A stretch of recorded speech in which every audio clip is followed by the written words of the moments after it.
Good evening and welcome to Special Needs Networks and Public Counsel's Town Hall on Racial and Ethnic Inequities in California's Regional Center.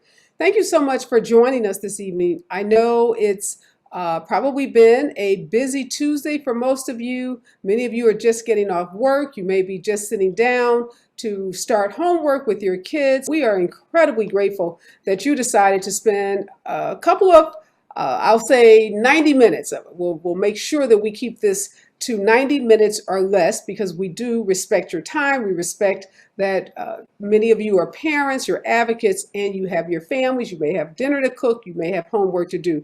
But this is such an important topic, and we chose to do it this evening because we know that many of our families work during the day and they can't participate in these types of town halls and meetings during the regular course of the business day. And we want to make sure that families in particular, families throughout the state of California, African American, Latino, and other minority families have access to this critical information.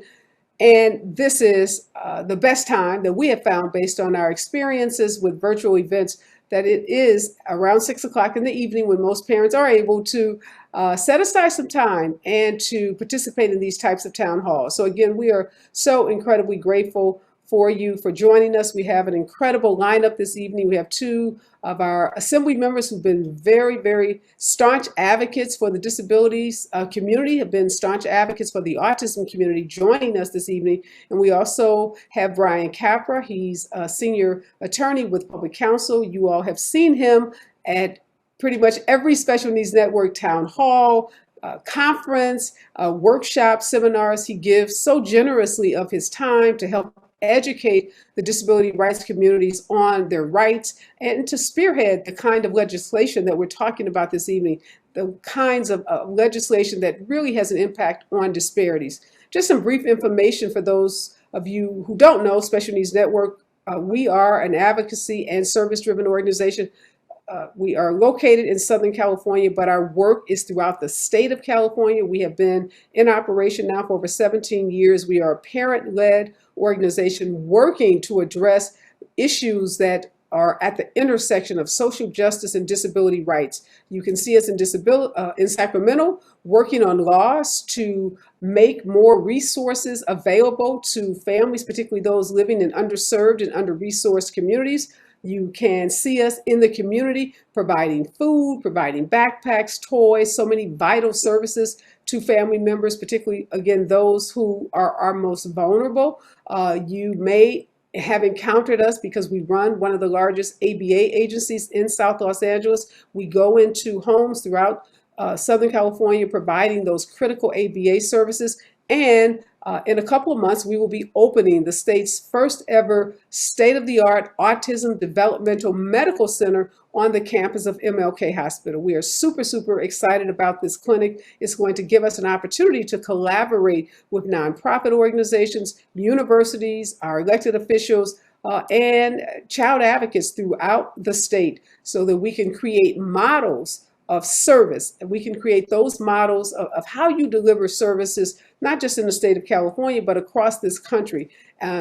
Models that work for all families, not just the wealthy, not just families that live in certain zip codes, but we are creating those service delivery models that can be used to improve the lives of individuals with autism and other developmental disabilities, and they can be used throughout the state. So stay tuned. Make sure you sign up for our newsletter. Make sure you follow us on our social media platforms because we have some exciting news that will be coming up shortly as we announce the grand opening of our clinic and other major projects that we have to address adults who are also living with autism. Lots of great things coming down the pipeline for Special Needs Network. So let's jump town hall meeting. California Regional Centers, there are 21 throughout the state. These are centers that serve approximately 325,000 children and adults. There are 5 eligible categories for consumers who are able to receive free services from the state. And they're not free because they are paid for with our tax dollars. So those of us that live in the state of California, we pay our taxes, and the money that we pay in taxes create the revenue that then goes into the Department of Developmental Services so that services can be accessed for all families, again, despite your race, your ethnicity, and your income level. But we know that free isn't free, and we know that many families in our regional center system struggle to access services. There's so many barriers, language barriers, for example. Oftentimes there are access barriers such as transportation. Many of our families are unhoused. That can also create a barrier.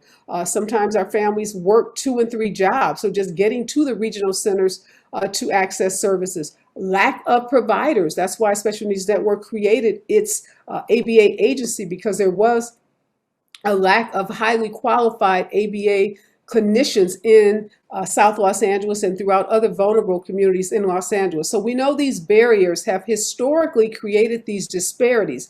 And even though the 2022-2023 Regional Center, or I should say Developmental Department, the Department of Developmental Services budget is $12.4 billion, and that's billion with a B, and that's up $1.5 billion.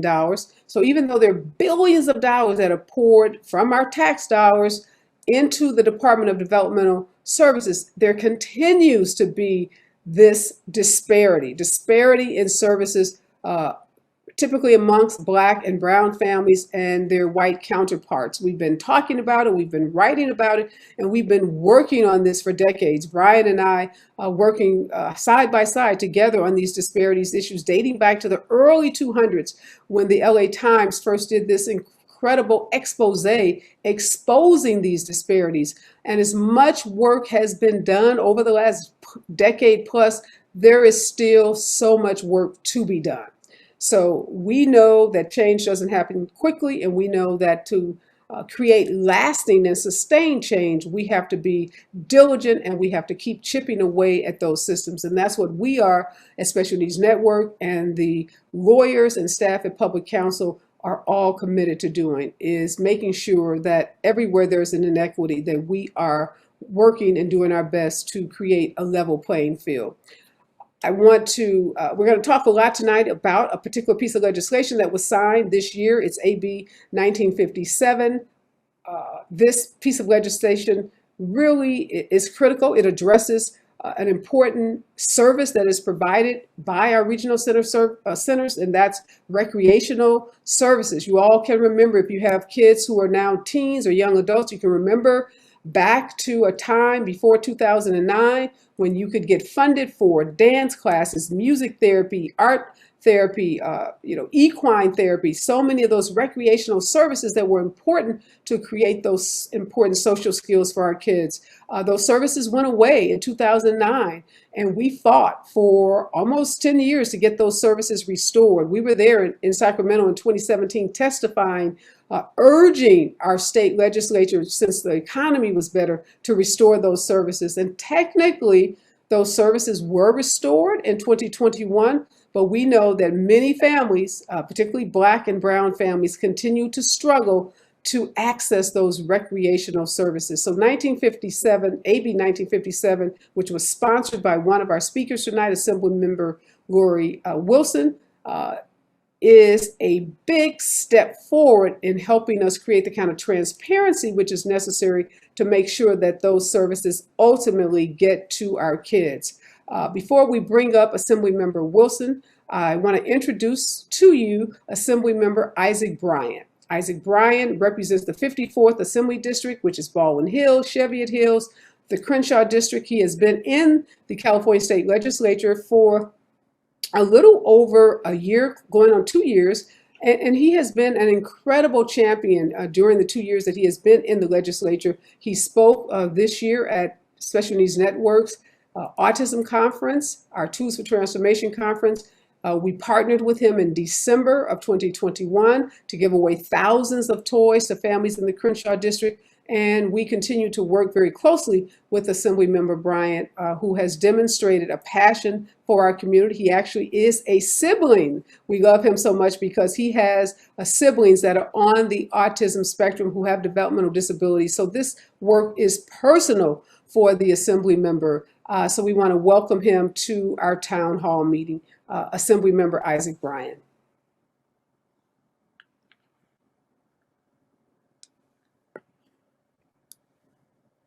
Special Needs Network family, it's so good to be with you. I saw some of you in person at our district town hall last night, and I'm so sorry I couldn't be with you in person tonight.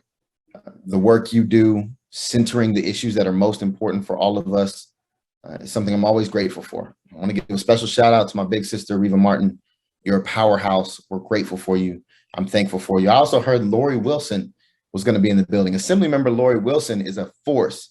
She came into the legislature swinging for the things that are right, and I hope she shares the legislation that she passed this year around data collection that's going to improve outcomes for our families and our kids with special needs. But we didn't just pass a bill this year. We did a lot of work for families. We increased by $95 million the child tax rebate that's coming. We started child savings accounts akin to baby bonds, the first place in the country to do that. We also are putting money right back into your pocket. So if you make less than $75K a year, or as a family unit, less than $150, know that up to $1,000 is coming in your mailbox. You can call it a rent relief check.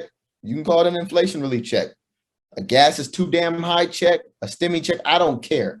As long as you spend the money for what you need. In my office, we tried to center families trapped in the child welfare system this year. We had a number of pieces of legislation signed, one that expands language access. Did you know right now, if you lose your children to the child welfare system, they're required to get a youth bill of rights, their case plan, and a number of other documents, but they're not required to get it in the language that they speak. There's no right to language access. And so we changed that. And now all of those documents will be in the language that the family speaks and that the young person speaks, so that we can reunify and produce the best outcomes that we can as a system. Did you also know that if you lose your children to the child welfare system, you can be charged for the time that the county has custody of your children? It's like paying child support to the county for having taken your children. It's a terrible practice. It's horrible. It exacerbates poverty. Children whose parents have those fines levied on them stay in the system on average of 7 months longer. Well, beginning January 1st, that won't happen in California anymore because of a bill we passed. In fact, because we passed that bill, the federal government is changing the rules for the country. And there's a bipartisan coalition of Congress members who are looking to echo the work we've done here in California. There's so much more good work that we did, but I don't want to take up too much time tonight. I'd rather share it with you the next time we can gather in person. So I wish you the best on your town hall tonight. I'm so grateful for you. I'm so thankful for you. And I look forward to seeing you soon. Take care. Hey, we want to give a big shout out to Assemblymember Isaac Bryant.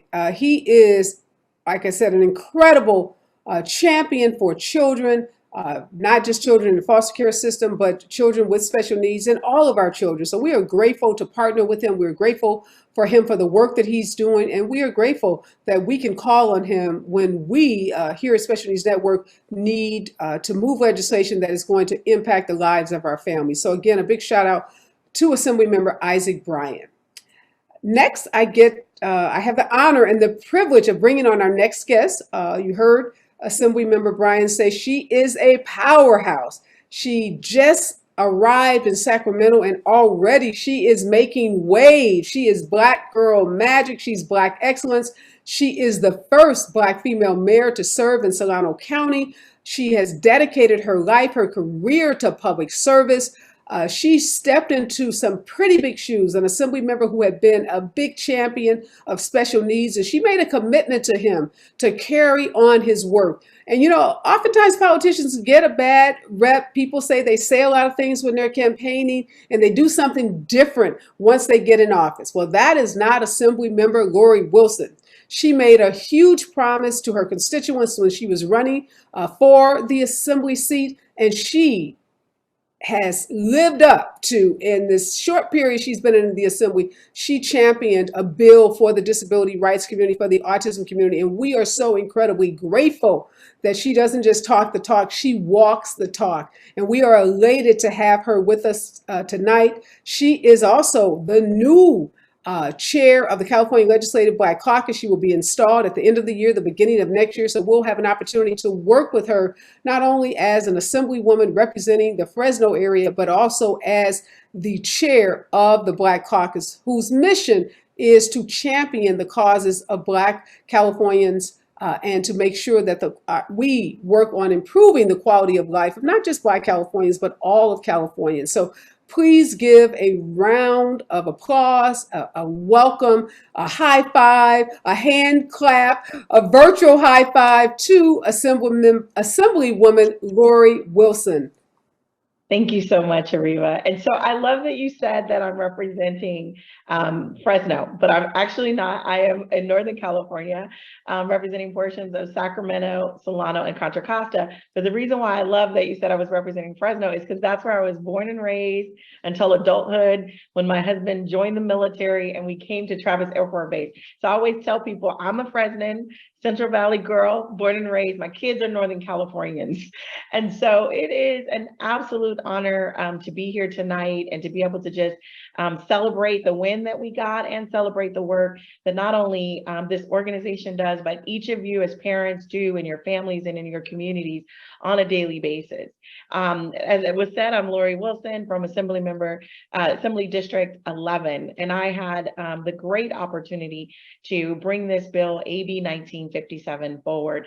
As it was said, Assemblymember Frazier, who you all know, tapped me for this seat, and he said, this is important to me, and I need it to be important to you.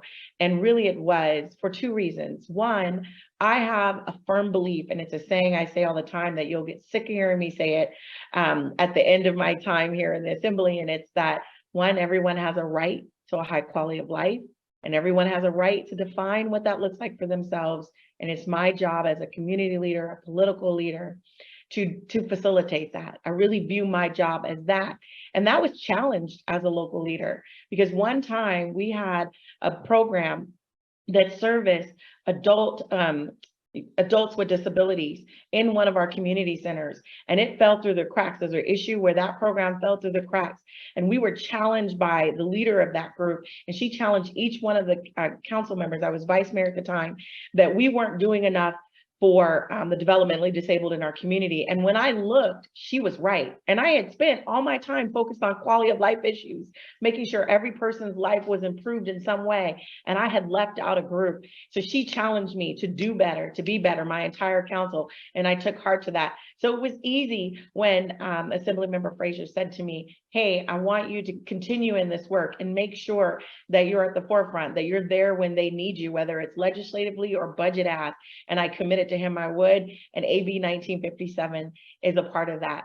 Now, for those who are not familiar yet with AB 1957, this is something we inherited from Assemblymember Medina's office, really because as it was said, I just got here. On Thursday, I'll celebrate my 6th month in the assembly. And I came here after bill introduction. So the only bills I could do were the ones that my fellow assembly members were graciously, gifting to me. So this is one that was gifted by Assemblymember Medina's office. Now, we amended after learning that the original idea of this bill would have created a working group to develop recommendations aimed at reducing racial and ethnic disparities within the developmental system. Now, a disparity study had already been done. So the challenge now was really to look at that study and decide what action we would take based on their findings. So my team, my office, and I have Nicole Sidney, who is the legislative aide assigned to this project. She's actually here tonight as an attendee, so we have to give it up to Nicole for all her hard work. But she worked with Disability Rights California and Public Counsel, the co-sponsors of this bill, to discuss what we were going to look at in order to act some of the changes the study found. And so Brian Capra, who's on as well, and Vivian Hahn, they put in lots of man hours to refine our ideas and get back to us with the language that is actually in the bill. And as my staff said, they are amazing to work with. You have amazing people working hard on your behalf. Now you might ask, what does this bill do? So first, it requires the regional centers and the Department of Development Services to track an annual report beginning in the fiscal year 2022, 2023 on the number of instances where a translation of the individual program plan into a threshold language exceeds 45 days from the date of request. Now, getting deeper in that, it also requires the regional centers and DDS to collect an annual report, purchase of service data related to social recreation activities, camping, educational services, and non-medical therapies such as art, dance, and music therapies. Remember, I talked about at the very beginning that I'm all about quality of life. My focus is to improve people's quality of life as they define it. And we know that programs like these, services like these, social recreation activities, art, dance, music, those things improve quality of life, and especially for this group. And so I'm excited about that, being able to count those numbers and give the data we need to make sure there are no disparities. It'll also help ensure that regional centers provide meaningful language access to the diverse populations for whom they serve. We are, in the state of California, we are blessed to be able to have strong, diverse communities. Diversity is our strength in California. And so it's important that we recognize that there are so many people who live in California who speak different languages. And in order for them, their quality of life to be improved in California, they have to be able to have whatever information that is being provided in their language. And that is extremely important. I'm glad that this bill helps do that. It also extends the regional centers and DDS reporting obligations, because it is not enough to say we'll do it, but you have to report on the number of instances where the translation of the IPP into a more commonly spoken language. So that's like the threshold language exceeding 45 days, as I noted earlier. Now, this timeline already exists in law, but here it is. It provides some accountability to make sure we're doing the right thing. Now, this was passed. This got bipartisan, unanimous support in both the Assembly and the House. We only did one change, minor adjustment, and that was the implementation year. We really wanted it to start next year, and we end up doing it, giving another year to allow for more accurate and helpful information as possible to the group. And we all know this is important. You know why this is important. You live it on a daily basis. But we know that research says that Black and Latino adults living with intellectual disabilities have worse outcomes when compared to their white counterparts living with those same disabilities. So it's important. Bills like this are extremely important. Focusing on equity is extremely important. Now, in order to gain a more robust understanding of the extent of these disparities, AB 1957 will require more coordination and data sharing between the State Department of Development Services, DDS, and the regional centers. Now, guess what? I'm a new legislator. I told you, come Thursday, I'll be here 6 months. But my very first bill that the governor signed was AB 1957. So I know this is something that's meaningful to you, and to your life and to your quality of life, but it's also meaningful to me in this regard as well. It's an honor and privilege to be able to carry this bill. It's an honor and privilege to be able to serve you. And it's an honor and privilege to have this be my first bill to be signed. So just like the leader of that program held me accountable like 7 years ago to make sure I was including the development of disabled and everything, the work that I was doing in terms of quality of life. This, every time I think of my first bill signed, to be a reminder to me in the Assembly that this work is important. And I need to make sure that every single year I'm fighting for you legislatively, I'm fighting for you budget-wise, and that I'm doing the good work on your behalf to make sure your quality of life is improved. The governor also signed this bill with a part of a whole equity package to ensure that in California, we have an equity lens when we're thinking about everything that we do, which is so important because, like I said before, we are a diverse community, and our diversity is what makes us strong in California. And so it's important that we as leaders in this state have an equity lens and doing right by every single community, no matter what they look like, no matter their socioeconomic background, doesn't matter, that we're doing right by everyone, and that includes you. I appreciate you, and I thank you for this time to talk to you tonight, and I look forward to all the cool things that you'll talk about and get all excited about all the work that's going to be done in this next legislative season. Thank you so much, Ariba. Well, let me say this to you, Assembly Member Wilson. I stand corrected on the district that you represent. I saw Fresno. I'm a Fresno girl. I'm a Fresno girl. It's even better because you're up north, you represent Sacramento. Hmm. So, Sacramento County, well, Solano County, portions of Sacramento County, and portions of Contra Costa County. so you know our good friend Daryl Steinberg very I well. do. They're Sacramento, and he will tell you that once you do a bill, sponsor a bill for the disability community, you are a permanent member. We will Yay. We will be knocking on your door Yes. every day. Daryl Steinberg became a champion in the assembly. He moved over to the Senate and he carried so many bills. I sat on a ton of commissions with Assembly Member Steinberg, then Senator Steinberg. He ushered through SB 946, which changed the Mhm. game for children, adults in the state in order to access ABA services, mandated private reimbursement, and then 2 years later went back and got that extended to the Medi-Cal program. So we are so excited that you are joining that club. I'm excited too. And you don't even have to knock on my door. You guys have already taken up residency in my office. So you just walk in like you own the place. How about that? Have you on the team. We are always looking for champions, and you're right. Sometimes our community is forgotten about, and that's our job: is to remind legislators like you. And you don't need it, but sometimes folks need to be reminded that people with Yeah. disabilities, they matter, they count, they are, they have incredible potential. And when we wrap Yeah. our arms around them and pour the appropriate resources into them, they can be productive, tax-paying members of our society. So it just drives me crazy when I look at all these, help wanted signs, and I think about all the young people who would love to work. They just don't have the access and they don't have the training. So that's something else we're working on. So we'll be calling you about that as well. But thank you again for joining us tonight and just for being an incredible champion. And we got to get you down to Los Angeles to Yeah.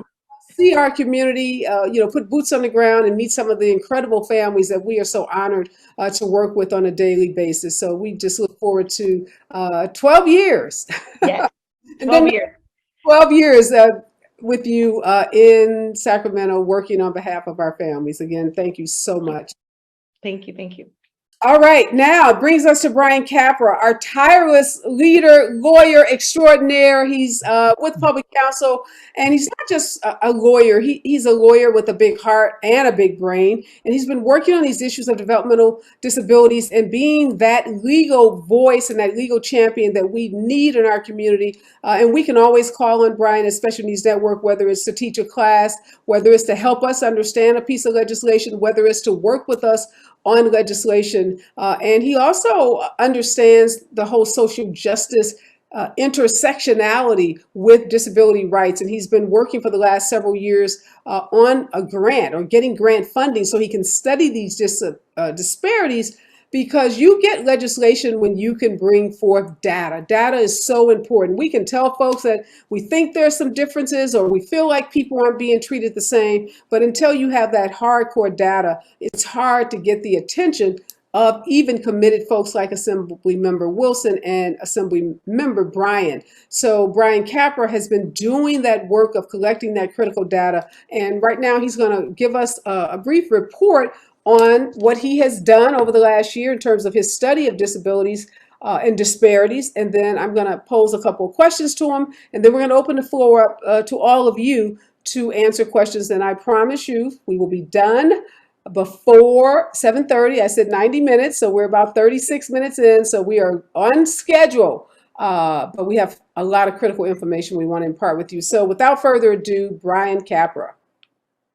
Well, thank you so much, Ariva, and thank you, Assembly Member Wilson, for just trusting that partnership with us and not knowing us prior to this and stepping into it. And we just accomplished so much, as you set forth earlier, this legislative session. So I'm grateful to the both of you. And Reba, you were there in the very beginning.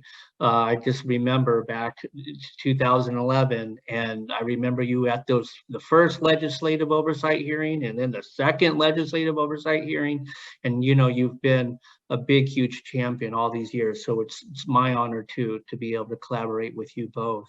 And I'm very grateful to the Lucille Packard Foundation for Children with Special Healthcare Needs, who is the foundation that has been providing me with the support and guidance to do the data analysis, giving me the resources to be able to look at the public data that we all see. It gets posted out every year towards the end of the year, and that the regional centers do the debriefing on within 3 months of that data being distributed out online. So I've been looking at this data now, and with the most recent report, it covered all 6 years of data analysis, where we had essentially the full set of data available to work from. And I was looking at authorizations, expenditures, utilization of services, and the rate of children unserved. So an authorization is what the regional center offers you at your IPP meeting. And now, of course, with AB 1957, folks whose language is not English as a first language, and they do speak a more common language such as Spanish, they can access this and have a meaningful engagement with the regional center, to hopefully with the intent that there might be more services authorized to them in the IPP meeting. That's really the centerpiece of the developmental services system. So again, we're so grateful that we now have this accountability attached to that. So an authorization is what is offered. Well, what's an expenditure? An expenditure is what you were able to basically yield from that authorization. What were you able to cash in on? How were you able to fully access what was authorized to you, or only partially, or not at all? So we looked at that, and the relationship between authorizations and expenditures is what is known as the utilization rate. And so if you are only able to access 60% of have expended 60% of what was authorized, then you would have a 60% utilization rate. Then there's this whole other category, and it's particularly prominent for children 3 to 21, who I looked at. And that's the rate of children unserved, the rate of consumers who are unserved, meaning that they didn't get any purchase of service money. They weren't able to get any expenditures for them. And so in looking at the Packard, the charge under Packard is, for me, now again, this is the Packard is the Foundation for Special Healthcare Needs of Children. So I was only charged with looking at the data with respect to children. And so that would be the 3 to 21-year-old group and the 0 to 2-year-old group. I did not do the data analysis with respect to adult consumers 22 ages and over. So I can only speak to that. But again, the report was issued. I have my findings, and I think, Ariba, maybe you have some questions to prompt me on some of those findings if you want. But just to wrap up on this is that an LA Times article was posted concurrently with the release of my data and my fact sheets. I did see a question in there about where can we get the data or whatever. We do have the reports available and fact sheets available that we can disseminate. And the LA Times article, who covered this story and did interviews of families and interviewed certain regional center staff and the Association of Regional Center Agencies. An attempt was made to reach out to the department and so forth, but that's all publicly available now. And I'm happy to share with you some of my more discrete findings. Ariba, in terms of an overview, I think I could switch over to have you lead the discussion. Okay, I'm ready. First of all, thank you, Brian, again, for the work that you're doing. Thank you for the Lucille Packard Foundation for funding the work, because we know doing these kind of in-depth investigative, dives that you do on all this data is very time consuming and very expensive. And most agencies don't have the funding to do it. But agencies like Special Needs Network, we rely on that data when we are seeking funding or we're seeking to start a particular program. So again, thank you for that. I want to ask you first, $66 million was invested over the last 6 years to really try to address and get at the issues of disparities at the regional center service. has the needle moved in improving racial disparities based on funding for children of color who are served by our regional centers, with that $66 million? So basically, did we get, what we thought we would get in 6 years for $66 million, which was about, $10 million a year the regional centers were spending? Yes, Ariba, it's a very good question. And I should say that this year there was a double allocation of now $22 million for this year. So that we'll be into it $88 million here by the end of this fiscal year. And so the answer is it depends on how you look at the data and how the department is analyzing for improvement is by looking at statewide aggregate data, basically putting all the consumers of each ethnic group or language spoken group and looking whether they've progressed over time each and every year vis-a-vis their white consumers and English speaking consumer counterparts.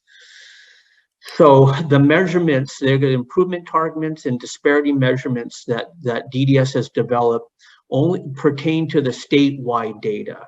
So if you were to look at the statewide data for most groups, you would see improvement from an increase. In other words, the disparities over time appear to have improved.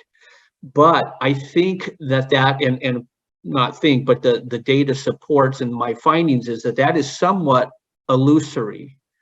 It's sort of a mirage, because if you break down improvement by each of the 21 regional centers, you'll find that of the 21 regional centers, only 4 of them have made improvements in the past 6 years.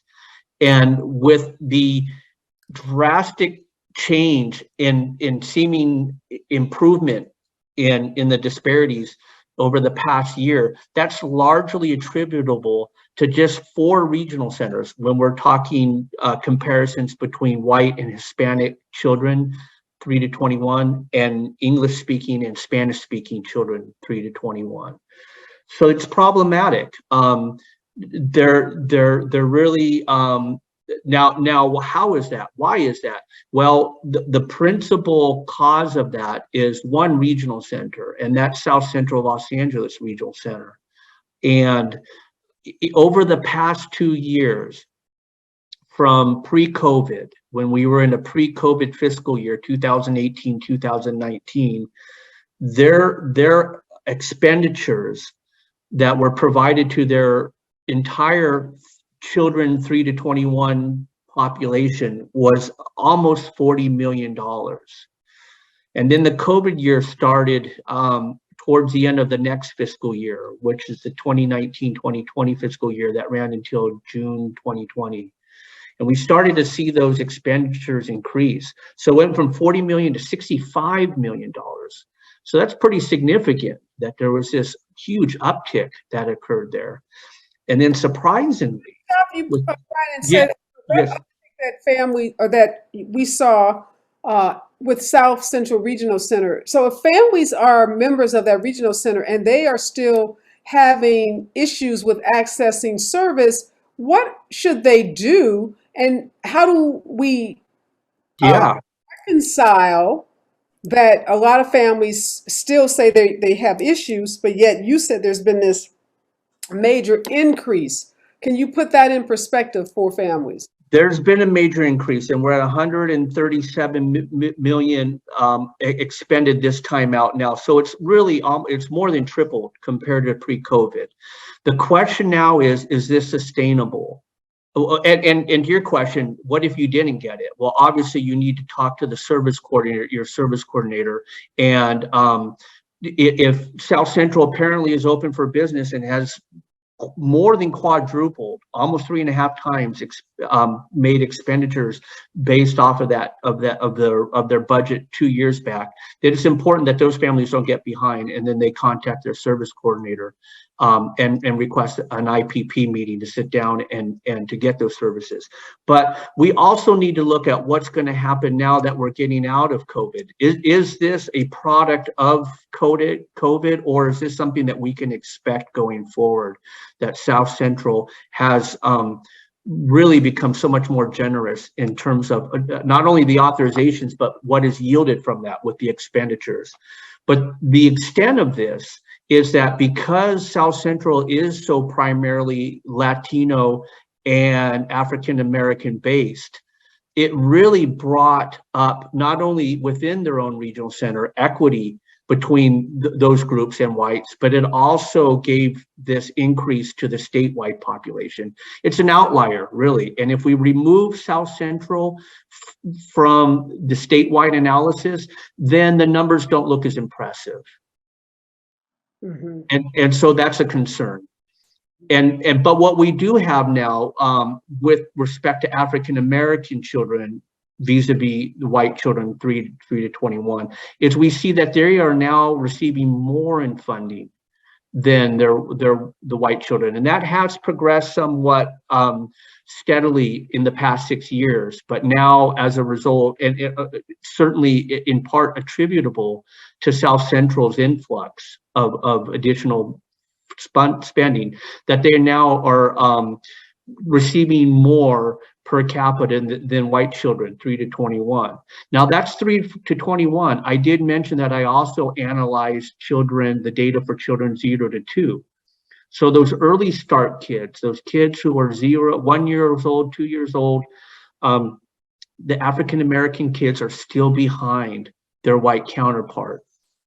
And so when you look at the data from 6 years ago, they were getting 85% of what whites were getting, pretty much 85 cents on the dollar. For every dollar spent on whites, it's essentially the average broke down to 85 cents. And then there was some improvement midway through, right before COVID, but now we're back down to 89%. It's better than it was 6 years ago, but it's worse than it was pre-COVID.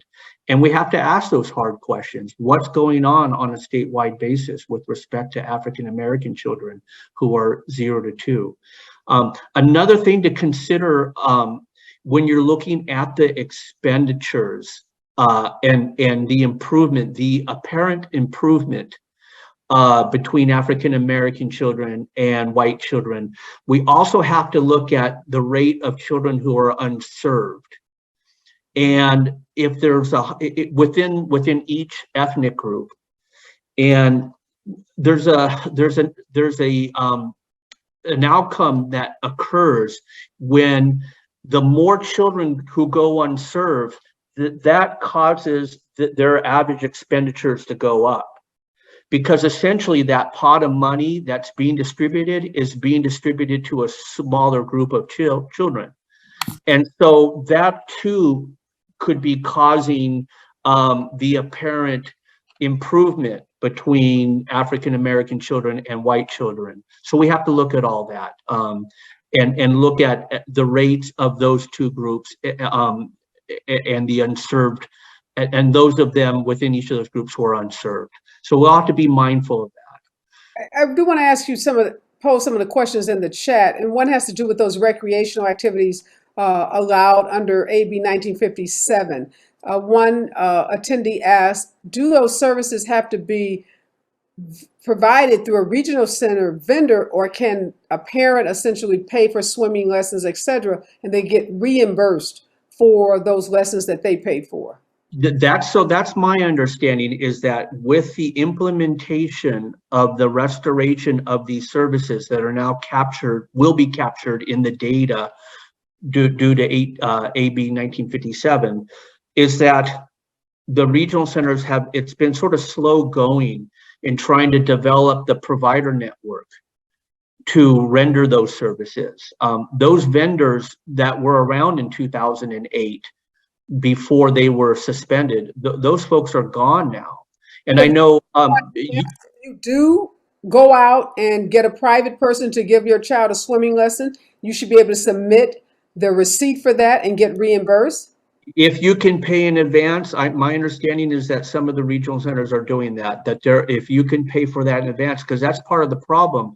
The typical billing process for a vendor, the vendor relationship with the regional center is that they provide the service and request the services from the regional center pursuant to their vendor agreements in arrears or after the fact.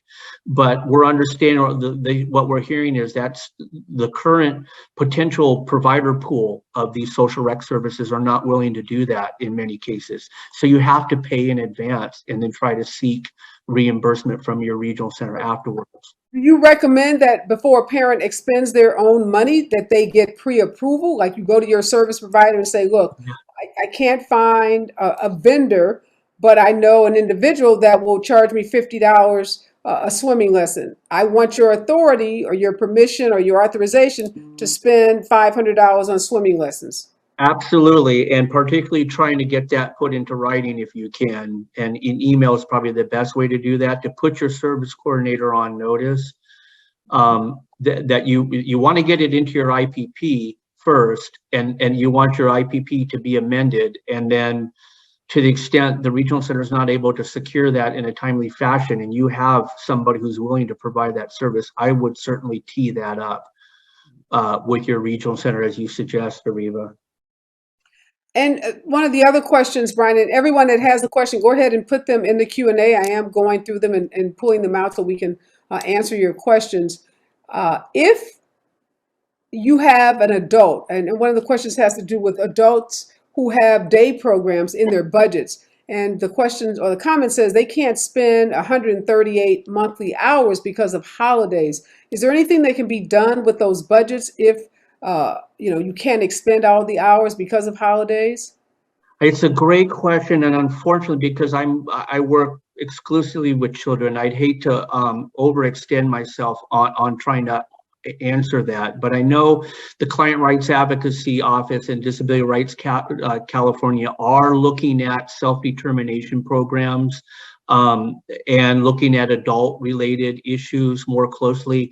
And I'd have to defer to them on that. I'd hate to give anything out that might not be quite up to date, but it's a great question, and I certainly would want folks to seek that information out through Disability Rights California. And I do see it in the budgets. Another, if this is in reference to self-determination, another good resource is Disability Voices United, who's really taking a leadership position on the self-determination program implementation. And okay, another question has to do with activities that are covered, and I assume they mean the activities that are covered by social rec. Is there anywhere where families, I know regional centers are famous for saying, we don't give you a menu of services, but what are some of the activities that are covered by social rec programs? Oh yeah, well that's great too. I mean, certainly swimming lessons was provided earlier. I do remember like the ballet and karate programs that were available way back in the day. The regional center, again, this does go back to what is their existing provider network and who has submitted a proposal to become a vendor through that regional center, and what types of services do they provide through their program design that's been approved by the regional center. So I would ask the regional center for who is their current list of social recreation providers and what types of activities they're providing. I know too that regional centers are required to post online the list of their vendors. So it might be good to even take a look on their website to see if they've updated their vendor list, to see if there are now some agencies on such an updated list that purport to render social recreation services and perhaps are even more explicit in what types of services they're providing. So I would recommend taking a look at that. But those are kind of the types of programs that we would expect. Another question I had posed to me a little earlier, and I want to make sure I gave the person the correct answer, Brian, is if a family is having a problem with a regional center and they geographically are in regional center A's catchment group, can they, without moving their residents, can they move their services from Regional Center A to Regional Center B? I know that's come up, and I've looked at that. In a great way to maybe gauge is, the answer would be, it's a case by case basis and it's factual. At least the cases on that. So if you go to the Department of General Services website, there's a search engine function where you can read some of the cases that have decided this issue. Most of them go against the family. Most of them say, no, it's too burdensome for us to have another regional center outside of your catchment area doing your case management. But there are some exceptions, and that's sort of, there's some cases out there. It really will depend on your Factors that you can point to, like you're having a problem with your regional center, they're not responsive. What are the factors that may? Well, sure. Those might be, some of it too might be logistics. So in order for you to insist upon being served by a Northern California regional center when you live in Southern California, that might be difficult to be able to insist upon. But to the extent it's a neighboring regional center, or maybe you don't live in the regional center, but maybe you work in the other regional center, you can work with that other regional center outside your residence catchment area. Those might be factors to kind of look at, but it really does depend. By case basis, you got to go look at those cases on the website.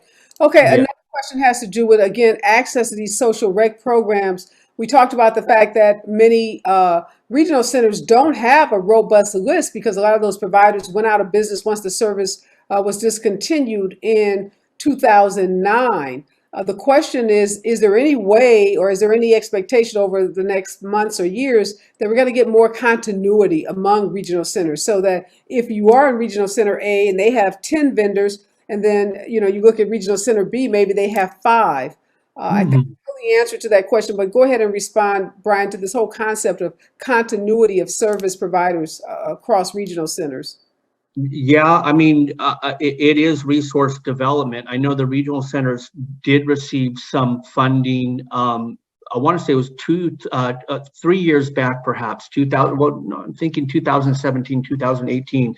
There is some sort of discretion on funds on how they can look within their own catchment area and try to identify areas where they could shore things up.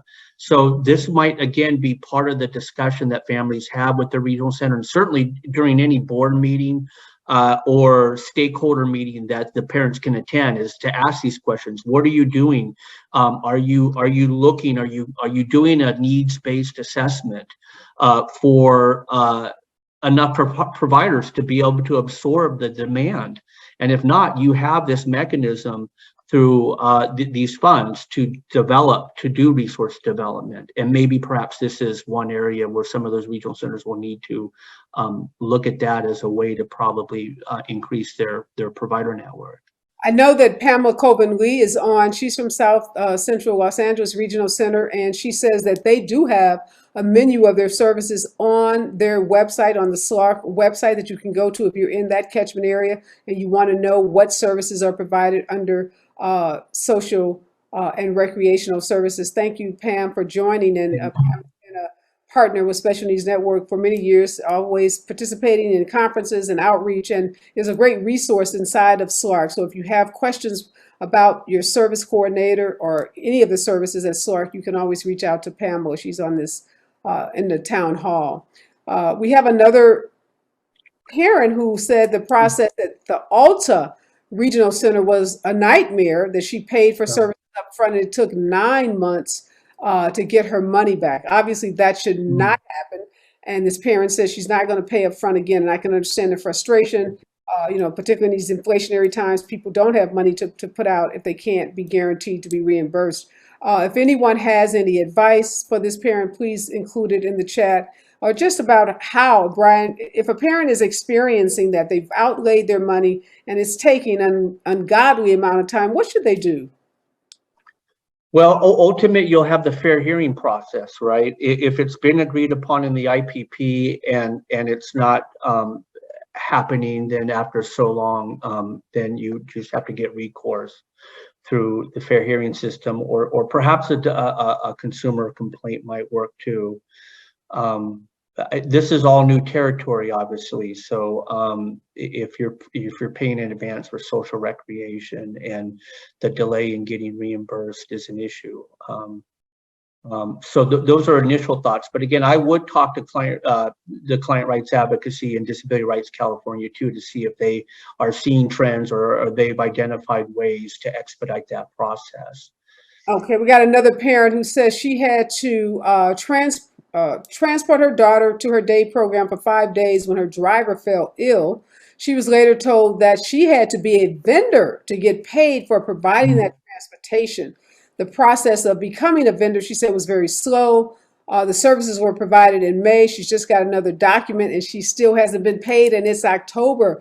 Brian, we hear that a lot. Yeah, A slow I know. process for agencies, even like Special Needs Network. We've been through this. This is a mom that was told she had to become a vendor because she provided transportation. What can we do? Well, Legislative standpoint, yes. have this 45-day rule that you have to get this threshold IEP or IEP, I'm sorry, IPP translated in your threshold language. Is there anything we can do to address the slowness in which vendorization is happening? Well, so on an individual basis, I don't think I'm prepared to say. I'm not too familiarized with all the vendorization regulations, and there are many.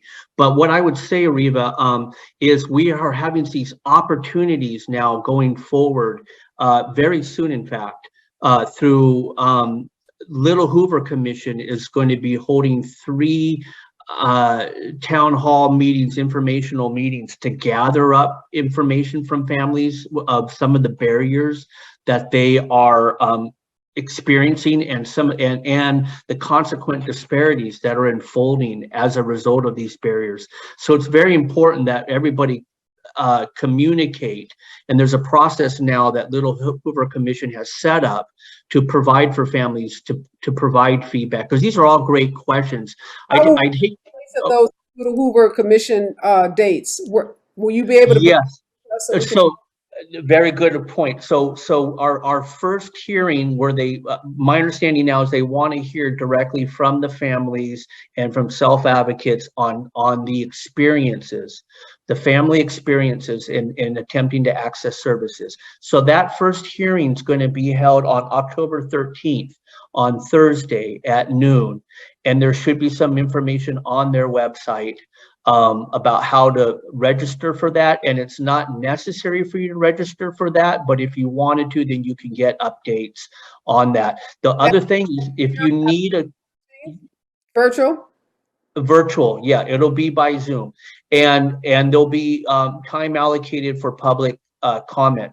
And if you need an accommodation, though, for each of these meetings, you'll need to contact the commission 1 week in advance. So if you're wanting to chime in now for October 13th, you want to contact them by October 6th. And that information, and I do believe that Mary has that information teed up right here in the chat. So we're looking at October 13th, 27th, and November 10th. And then she's put in the email that thing. So there's so many things, right? We have folks who are just trying desperately to access things and trying to make ends meet. So the Little Hoover Commission needs to hear all about that. In terms of my data results, I'm sure a lot of what families are experiencing, they're chiming in are borne out from my data. I just wanted to say something that's very disconcerting that I found from my data review is this emerging population, exploding, I should characterize it, of the other ethnicity population. So you're not talking Latino, Asian, African American, and white. Regional centers are classifying folks in an exorbitant fashion, most recently, folks into this other ethnicity category. So for instance, where the general population has increased by 22% over the past 6 years, it's increased 66% for this other ethnicity group for kids 0 to 2. So it's very disconcerting. And then for the 3 to 21-year-olds, it went from 28% for the general pop increase relative, and then at 56% for so essentially double for the 3 to 21. When you compare, well, what is other? Other is, well, it's not one of the 4 main categories that we just mentioned. So how it's defined by the state, by the department, is multicultural, unknown, Russian, if you can believe, or other being the 4th category. So those are the 4 categories. And I don't think there's an influx of Russians to the extent that that's the issue. Benefit, Brian, of the regional center increasing this category? Is that what it was for them? It's problematic, and it varies significantly by each regional center. So Inland Regional Center and Sandy. Advantage. We hear that there's an increase, but why would they want to have this large population of other? It doesn't make any sense, especially when you compare it to the data from Lanneman Regional Center. So where you have less than 5% of the child population out of Lanneman Regional Center for 0 to 2, you compare that to Inland, where it's almost 90% that they've categorized as other. There's inconsistency in how the regional centers are identifying and classifying consumers. And the consequence of this, the thing that really troubles me the most, not only are folks other happy, and while others tend to be a little bit more restrictive in classifying their consumer population, but other ethnicity is now the lowest funded population group out of all. Now we're talking the 5 categories, right? We have white, Asian, African, American, Latino, and now the other, and they fall at the bottom. Their disparities are the worst, and their population is increasing. And in terms of the rate of kids who I want to rush through. We got a barrage of questions, and I promise people we're going to be 30. So let me ask you that. No, that's a really interesting point. We're going to follow up on why this category is growing. But you of an agency that had the cases for attempting to switch regional centers. Give us that agency again where they can find those cases. Oh, yes, that's on the website. It's the Department of General Services website. So it's like dgs.ca.gov.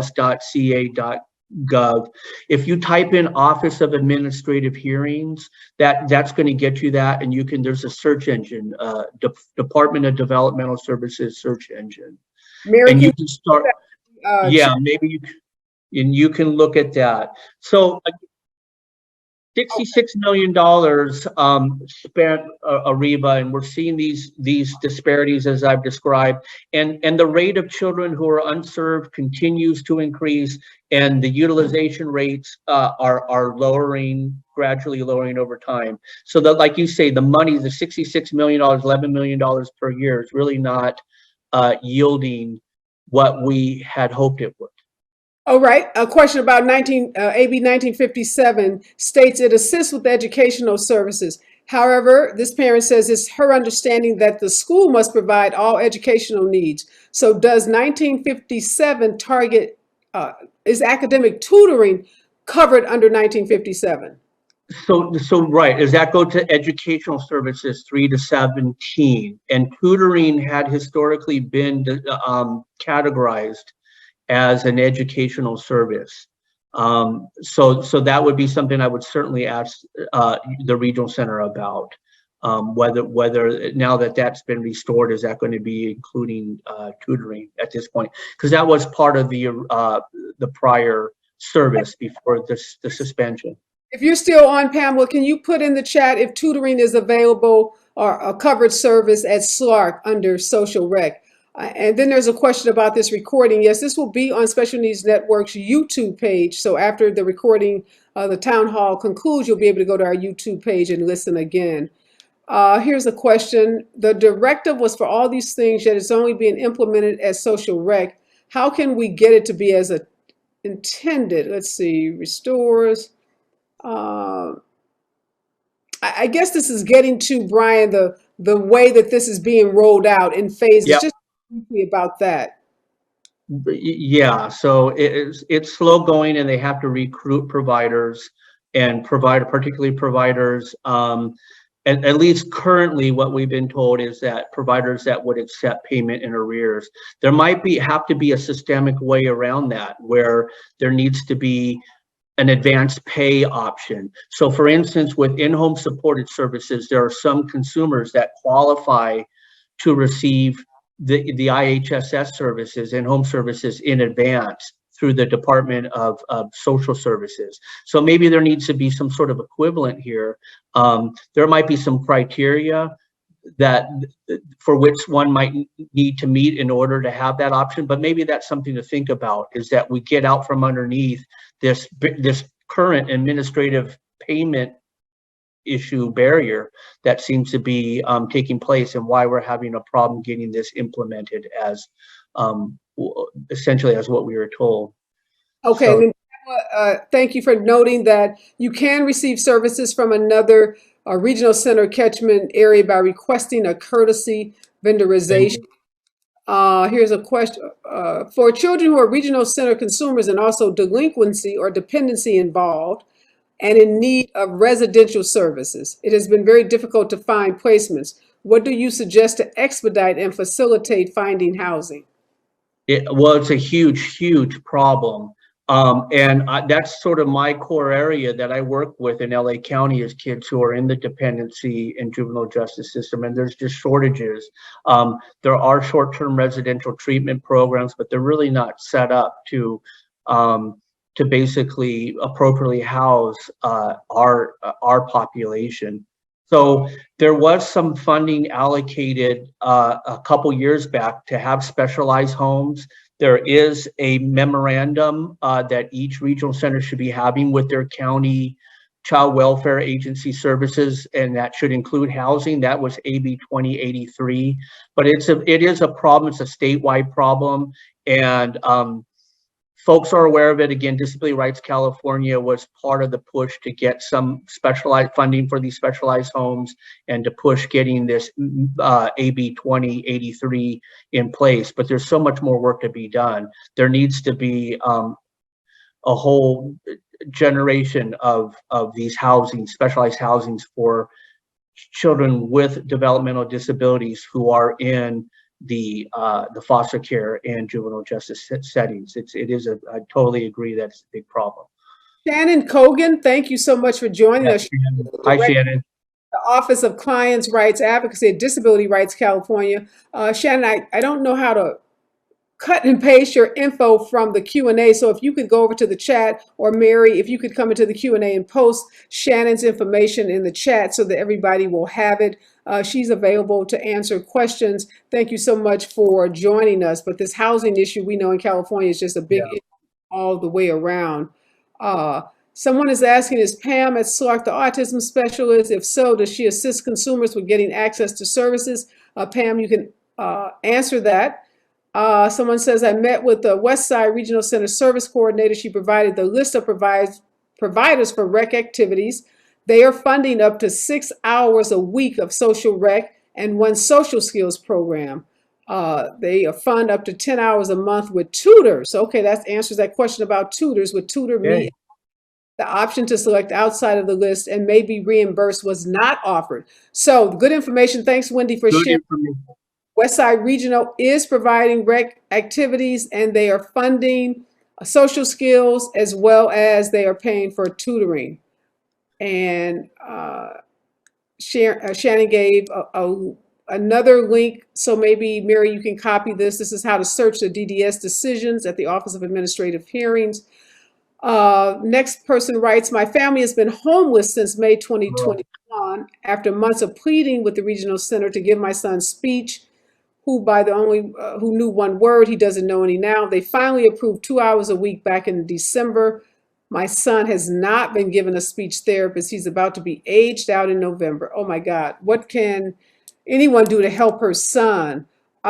Cynthia, if you communicate with Mary in the chat, we'll make sure that we get you connected with someone that can help you. Yeah. Unfortunate, but we know our kids slip through the cracks. We want to help you with that. Tutor it. Wendy said tutoring is being provided. Pamela said educational services have been restored, but not under social rec. So that's good. It sounds Separate service, yeah, what she's saying. yep. Okay. Reva, with respect to some of these hours too, I also want folks to be aware of these recent audits that Just the, hold a second. Mary, Connie, can you enable the chat for everyone? Because they're saying they're not able to get in the chat. And I want to make sure they're posting their contact because I can't see the function to copy it over. But go ahead, Brian. oh, I was just going to say, Reva, some of the folks getting certain hours, I wanted to let people also be aware of that there are two Bureau of State audit reports that have come out. One was issued in June and another one was issued at the end of August that are also very important. Now, the second one relating that was issued in August spoke to in-home respite services, and that some regional centers, despite the statutory cap being lifted on the number of hours that somebody can get, a lot of their purchase of service policies still contain these hour limits. And the state audit folks, made a recommendation that GDS go back and look at all the regional center service policies and look to see which ones are still having these sort of caps on them, because that shouldn't be the case. So that's very important. And I wanted to, this whole notion about who's unserved too, Ariva, just quickly going back to that, because again, that does cause the numbers to increase and perhaps artificially if you have a larger amount of kids being unserved. And we need to get to the bottom of why kids are being unserved. Regional centers are not tracking if they say you need to go to the school district or you need to go to Medi-Cal or you need to go to private insurance. They're not tracking whether or not those kids actually got linked up to those other services or not. And so the first Bureau of State audit report did speak to that there's no really any tracking mechanism in place right now for regional centers to verify if the service actually got received from some other agency or even from themselves. So I think that's very important that folks be aware of those state audits too. This is all starting to come to a head, and we have the Little Hoover Commission that will be hearing more of these types of issues, but I think they'll be mindful of these recent audits as well to know. And then the other thing that I just want to quickly mention too, Ariva, was the, which Assembly Member Wilson also alluded to, was AB 1957 was enacted as part of a package of 7 bills that were signed by the governor in early September. And with a charge, he's creating a racial equity commission, and he's charging that each state department and agency go through and take additional actions to embed equity analysis and considerations into their mission policies and practices. So we got to know what DDS is intending to do given this executive order. So these are all questions that are out there. But again, a lot of opportunities, because there's a lot of excitement going around racial disparities right now. And so that sort of like the main theme I want to hit home is get involved and see if you can weigh in. And do know that the governor has taken notice of this issue. And we do have the Little Hoover Commission with these 3 upcoming hearings and so forth. And we have to be asking these hard questions. And some of them relate on a regional center specific level, but everybody needs to hold their regional center accountable with respect to their own case. So these are all the types of things I just wanted to underscore. Well, thank you so much, Brian. We're getting close to the end of our time. And one thing I want to say to families and advocates and the professionals on this call, Special Needs Network sponsors quarterly parent advocacy training programs. We've been doing it throughout COVID. They are virtual programs, so no matter where you are in the state, you can participate. We have some of the best experts in the state, folks like Brian Capra, who do this for a living, who've dedicated their lives to this work. And you're able to learn how to advocate, how to access these services, because as I said, even though these services are technically free, we do know there are huge access barriers. And those families that learn specific advocacy tools learn to navigate these systems of care better, and they have better outcomes for their children. So Mary can post in the chat our upcoming PAM, we call it PAM, our Parent Advocacy Mentoring Program, when that next program will be starting up. It's offered to families for free. We provide Spanish translation. We've been doing this program for over 10 years now, and we have literally over 1,000 graduates who are out in our community working on these issues. Many serve on boards of regional centers. Others have started their own nonprofit organizations. Others go to IEPs with parents to help them provide that kind of support. Our next class is going to start on October 22nd, so there's still time. Connie, can you list post the link where people can actually register for the PAM class? I can tell you that our PAM graduates are so much more confident and so much more prepared and able to access these services. The other thing I want to encourage you, these little Hoover Commission town hall meetings, it is critical. If we are not at the table, we are on the menu. And what that means is if we don't show up at those meetings as a community, as parents, as advocates, and let our voices be heard, people will eat our lunch. And what our lunch is are dollars. We were in Sacramento in 2011 or 2017. We've been there for many years, but 2017, at the time that DDS was about to provide the monies for this disparity work. There was a bill that had been passed by Tony Thurman, who's now our Secretary of Education, to provide funding. DDS was prepared to give all of that money to the regional centers, to the very systems that families have the issues with. And it was because of the advocacy of Special Needs Network, Brian Kappa, and parents that we were able to open up that pot of money, that $11 million that Brian says now is $22 million, so that community-based organizations could play a role in addressing these disparities. So had we not been there advocating for that, that $11 million would have been added to the $12 billion or so that's already going to regional centers. So I make that point to say that we have a voice, and we have to use our voices. We have to stand in solidarity on these issues, and we do see changes. Change is slow, and I know many parents are frustrated on a daily basis when they can't get the services they need, either from school districts, regional centers, the county. But trust me, as a mom myself who's been in this battle with my son since he was 2, this system has gotten better. And it only gets better because folks like all of us gathered here today keep demanding. We keep knocking on that door. We keep banging on that door. We keep kicking on that door and demanding that our children that live in vulnerable communities, our Black, brown, our Filipino, our Asian kids, that they get the equity that they deserve in this system. And California had a $90 billion surplus in its budget. $90 billion. Thank you, Assemblymember Brian, for that $1,000 check we're going to get. But I say we deserve a lot more than that $1,000. And the way we get that is by continuing to advocate, using our voices, standing in solidarity. So I hope all families participate in those Hoover Commission meetings, make sure our voices are heard, and make sure that they know that the disability community will not be denied. We will not be turned around. We will not go backwards. We're going to keep forging ahead, and we are going to get the services that our kids deserve so that they can live productive lives. They can be productive citizens. They can have jobs. They can pay their taxes, and they can live their best lives. So you all saw the picture I posted of Marty. Those of you that know Marty have watched him grow up.